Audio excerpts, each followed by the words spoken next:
کون سا 10واں کس امام نے منایا؟ عید پر 10واں؟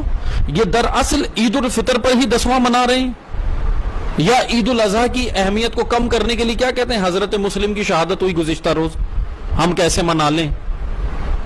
یہ صرف 2 عیدوں کے اوپر تمہارا اتنا رجحان کیوں ہے؟ صرف 2 عیدوں کا مس کرنے کے لیے کیوں ہے اتنا زیادہ؟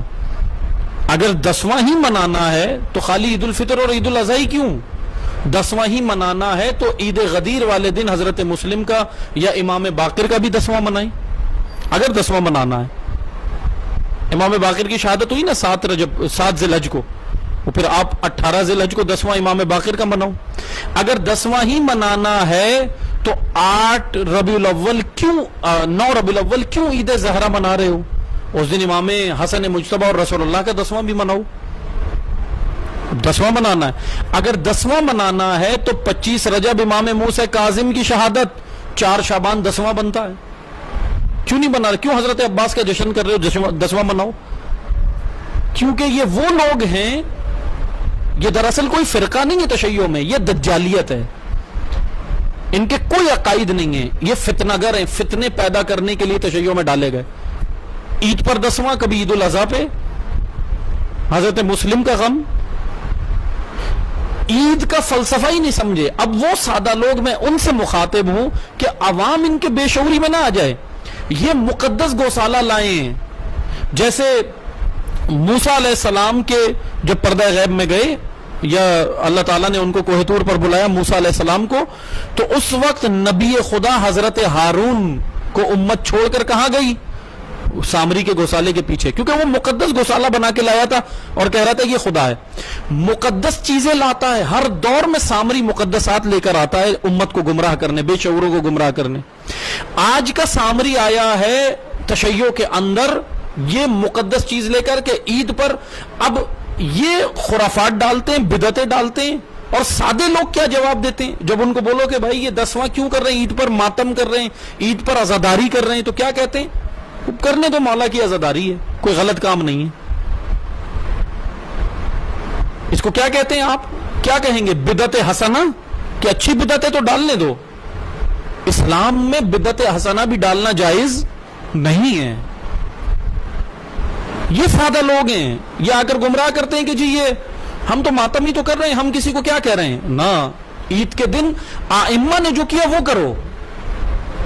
تم یہ کون سا دین لے آئے کہ عید کے دن جو ہے ماتم شروع کر دیا، عید کے دن عزا شروع کر دی، اور جو اس کے خلاف بولے وہ عزا کا دشمن ہو گیا۔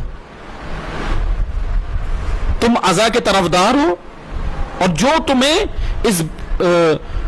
ان ساری بدعتوں کو روکنے کے لیے جو اقدامات کرے وہ عزا کا دشمن ہے، وہ عزاداری کا دشمن ہے۔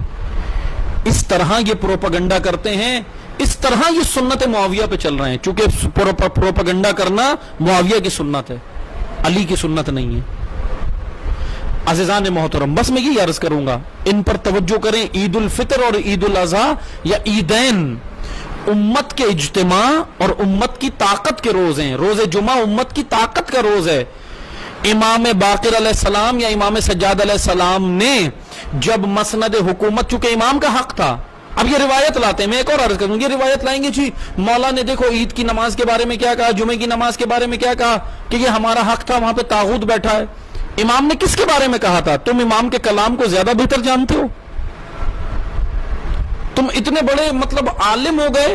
امام نے کیا کہا تھا کہ بنو امیہ کے امام جمعہ و جماعت، بنو امیہ کی طرف سے مقرر کردہ، بنو امیہ کی حکومت اور حکومتی مقرر کردہ جتنے امام عیدین اور امام جمعہ تھے، ان کو امام نے کہا کہ یہ حق ہمارا تھا۔ اور ان جہلاء نے جان بوجھ کر یہ من گھڑت چیزیں ڈالی کہ وہ حدیث اس کو اٹھا کر کہاں پر فٹ کیا انہوں نے، کہ یہ تو امام نے سب کے بارے میں بول دیا، اب جو بھی جمعہ پڑھائے گا، اب جو بھی عیدین پڑھائے گا، وہ حق کے امام باقر اور حق کے امام سجاد کو غصب کر رہا ہے۔ انہوں نے یہ باقاعدہ یہ کس کے اوپر؟ شیعہ علماء کے اوپر ہی یہ ڈال دیا کہ اب آپ بھی نہیں پڑھا سکتے۔ اگر شیعہ عالم جمعہ پڑھائے گا، شیعہ عالم عیدین پڑھائے گا، تو کہتے ہیں تم نے حق کے امام سجاد غصب کیا۔ یہ ہیں گمراہ کن نظریات۔ اسی لیے امام جعفر صادق علیہ السلام نے معانی الاخبار میں کہا کہ ہماری حدیث، ایک حدیث جمع کرنے والا، ایک حدیث سمجھنے والا 1000 حدیثوں کو صرف جمع کرنے سے بہتر ہے. ایک وہ جس نے 1000 حدیثیں جمع کی، ایک وہ جس نے ایک حدیث کو سمجھ لیا. امام نے کہا یہ فقیہ ہے، یہ فقیہ بنے گا. فقیہ بننے کے لیے حدیث کو سمجھنا ضروری ہے، حدیث کو پڑھنا کوئی کمال نہیں ہے. کتابیں پڑھ کے ممبر پہ آ جانا کمال نہیں ہے. کتاب میں سے نکالنا کیا مستند ہے، کیا ضعیف ہے، کون سا راوی مستند ہے، کون سا جو ہے وہ علم رجال کی اصطلاح سے کون سا راوی مردود ہے، کون سا راوی مجہول ہے، کون سا راوی شرط الخمیس میں آتا ہے، یہ دیکھنا، یہ محقق تحقیق کرتا ہے. اسی لیے تدبر، تفکر اور تعقل کا ہر امام نے ذکر کیا. پس آپ توجہ کریں، ان سامریوں کے جھانسے میں مت آئیں. عید الفطر کی اہمیت ہے، اپنی عید الفطر منائیں، عید الاضحیٰ منائیں جس طرح ائمہ نے منائی، ہمارے امام نے منائی. عید اللہ کی عبادت کا دن ہے، عید اللہ کی بندگی کا دن ہے. عید الفطر، فطرت کے اوپر سے جو آپ نے روزے رکھے، پورے 30 دن ماہ رمضان میں روزے رکھے، انسان کی فطرت سے غبار اٹھا، طبیعت کا غبار ہٹا، غرائز کا غبار ہٹا، شہوتوں کا غبار ہٹا. اب جو فطرت پاکیزہ ہو گئی، اس کی فطرت کی پاکیزگی کی وجہ سے اللہ نے تحفتاً عید الفطر عطا کی ہے. انسان کی فطرت کی پاکیزگی کی وجہ سے، اسی لیے اس کو عید الفطر کہتے ہیں. فطرت سے فطر ہے، فطرت کی وجہ سے فطر کہتے ہیں. یہ عید فطرت ہے، یہ عید بندگی ہے، یہ بندگی کا روز ہے آئمہ کی نگاہ میں. آئمہ کی طرز پر منائیں. اب آپ یہ سارے مثلا کلچر دیکھ کر کے گھومنے پھرنے جا رہے ہیں، ملنے جا رہے ہیں، سوئیاں کھا رہے ہیں، یہ کر رہے ہیں، تو آپ اس کو سمجھو اگر عید ہے تو یہ تو آپ کا کلچر ہے. امام مجتبیٰ کی طرح عید مناؤ، امام حسین کی طرح عید مناؤ، کربلا کے بعد امام سجاد کی طرح عید مناؤ، امام رضا کی طرح عید مناؤ. انہوں نے کب کون سا 10واں منایا؟ انہوں نے کہاں سے منایا؟ اور یہ آج جعلی حدیثیں چھاپنے کا کام کر کے تم لوگوں کو گمراہ کر رہے ہو. واٹس ایپ پہ چلانا اور سوشل میڈیا پہ چلانا جعلی حدیث امام کے نام سے. عوام اتنی سادی نہ بن جائے. یہ آج کی صفین کو سمجھو. اگر آج کی صفین نہیں سمجھے تو پھر کیا فیا لیتنی کنت معکم کرتے ہو کہ کاش ہم ہوتے، کیا کرتے؟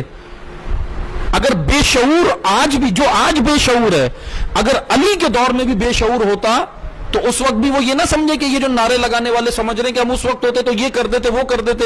تم اس وقت بھی ہوتے تو تم بھی علی کے اوپر تلوار لے کے کھڑے ہوتے اور کہتے مالک اشتر کو واپس بلاؤ صفین میں.